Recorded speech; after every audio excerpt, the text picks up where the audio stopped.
जाना सा कोई ते चरस पी तो बिल्कुल आखिरी दंदियां गया सा। आखिरी तैयारी नहीं होनी है, लाहौरी तैयारी जी बटेरियां की देने होने। तो बहु दंदियां गया सा तो अगले कोई शहर चला गया ना, तो उत्थे अस्पताल है कोई नंगन लगा तो उत्थे लिखा सा कि खून बराए अतिया।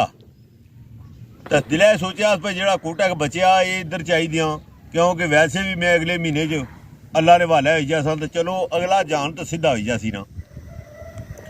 अंदर चला गया डॉक्टर को, डॉक्टर की आना, डॉक्टर जी मैं खून देना चाहना। उस आख्या सेहत सैट ही इक बना है पिया, अग्गै थोड़े कितना खून है आना। डॉक्टर जी मैं उपरों ही हाँ, थोड़ा तुस माड़ा लगना, खून माड़े च बहु है।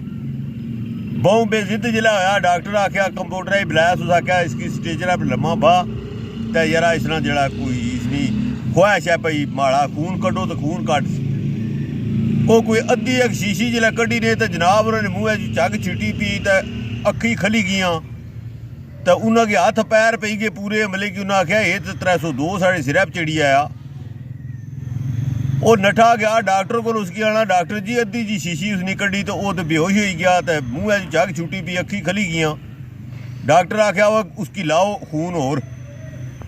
कोई 3-4 बोतल लाइया ने तो जनाब और आइया, थोड़ी जी अखी खोलियां तो उठी बैठा तो डॉक्टर कोल खलता सा तो उसकी आइया बांह खोली तैना ताना, डॉक्टर जी ने कट है तो लोड़ है तो और कड्डी गिनो, खून माड़े च बहु है।